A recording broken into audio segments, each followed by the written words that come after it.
उद्धव ठाकरे के इस्तीफे के बाद काफी कुछ बवाल मचा महाराष्ट्र की राजनीतिक सियासत में। इन सब के बीच चर्चाओं में नाम आया था तेजस ठाकरे का। जी हां, आप सभी को बता दें कि जिस दिन उद्धव ठाकरे राजभवन से इस्तीफा देने के लिए निकले, वहां पर उनके साथ उनकी गाड़ी के आगे वाली सीट पर तेजस ठाकरे बैठे नजर आए थे। और ऐसे में पहले भी कई बार एक साथ मंच पर आदित्य ठाकरे, तेजस ठाकरे और पिता उद्धव ठाकरे नजर आ चुके थे। लेकिन आपको बता दें कि जिस दिन उद्धव ठाकरे ने इस्तीफा दिया था, उस दिन तेजस ठाकरे ने अपने पिता को लेकर इंस्टाग्राम पर एक ऐसा पोस्ट किया था जिसमें कुछ ऐसी बातें लिखी थी जो उनको समझने वालों के सर के ऊपर भी गई हों, क्योंकि बहुत ज़्यादा उसमें कुछ बातों का विचार किया गया था, बहुत खुलकर बातें लिखी गई थी।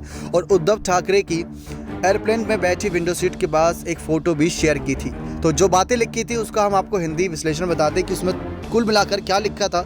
आप उनकी ऑफिशियल इंस्टा अकाउंट से भी देख सकते हैं वो पोस्ट, लेकिन यहाँ पर आप तस्वीरों में देख ही रहे हैं किस तरीके से वो बातें लिखी गई थी। लेकिन पिता उद्धव ठाकरे के इस्तीफे के बाद खुलकर किस तरीके से तेजस ठाकरे ने कुछ बातें कही थी वो सुनिए। जहाँ पर जो बातें इंग्लिश में लिखी थी उसका यहाँ पर हिंदी अगर करें तो यहाँ पर वो निकल कर आता है, जहाँ पर तेजस ठाकरे के इस पोस्ट में था, जहाँ मन निर्भय हो और मस्तक ऊंचा हो, जहाँ ज्ञान मुक्त हो, जहाँ संसार को टुकड़ों में ना बांटा गया हो, संकीर्ण घरेलू दीवारों से जहाँ शब्द सत्य की गहराइयों से निकलते हों, जहाँ अथक प्रयास अपनी भुजाओं को पूर्णता की ओर फैलाता हो, जहाँ तर्क की स्पष्ट धारा खोई ना हो, यह मृत आदत की सुनसान रेगिस्तान की रेत में जाता है, जहाँ मन आपके द्वारा आगे बढ़ते हुए विचार और कार्य में आगे बढ़ता है।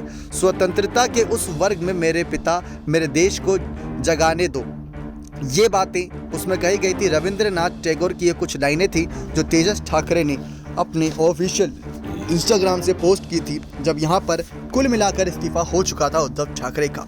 इसके बाद सभी ने इस पोस्ट पर अच्छी प्रतिक्रिया भी जताई थी, जो उद्धव ठाकरे के समर्थक रहे हैं और अभी भी उनको समर्थन देते हैं। टोटल यहाँ पर बातें जो लिखी गई थी वहाँ पर सब ने देखा किस तरीके से तेजस ठाकरे का ये एक लंबा चौड़ा पोस्ट बहुत ज़्यादा सुर्खियों में था। Where the mind is without fear and the head is held high, यानी कि कुल मिलाकर देखा जाए तो खुलकर जीने की बात कही थी और किसी के दबाव में यहाँ पर रहकर यहाँ पर जो अभी राजनीति करी जा रही है, एक तरीके से जो केंद्र सरकार की बात करें, भारतीय जनता पार्टी को लेकर चर्चाएं रहती हैं कि वो अपने कुछ विचार होते हैं वो जनता पर थोपती नजर आती हैं। लेकिन जो खुलकर राजनीति करते हैं, जो जनता को अपने राज में खुलकर सोचने की एक छूट देते हैं, आज़ादी देते हैं, वहाँ पर असली यहाँ पर कह सकते हैं आज़ादी होती है। ऐसे कुछ शब्दों का इस्तेमाल यहाँ पर किया गया था। रविंद्रनाथ टैगोर की ये लाइन थी और तेजस ठाकरे का ये पोस्ट था जो चर्चाओं में है।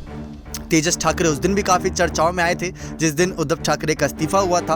उसके बाद भी चर्चा इस बात की थी कि उद्धव ठाकरे क्या यहाँ पर तेजस ठाकरे को भी राजनीति में उतारना चाहते हैं। आदित्य ठाकरे तो राजनीति में सक्रिय हैं ही, लेकिन इन सब चीज़ों के बाद यहाँ पर तमाम कुल मिलाकर जो बातें निकलकर सामने आई वो सब ने देखी कि किस तरीके से आने वाले वक्त में एकनाथ शिंदे को और भी कई चुनौती यहाँ पर उद्धव ठाकरे दे सकते हैं। एकनाथ शिंदे नए मुख्यमंत्री हैं और सभी पदों से उद्धव ठाकरे ने इस्तीफा दे रखा है। नेक्स्ट 9 न्यूज़ रूम की रिपोर्ट।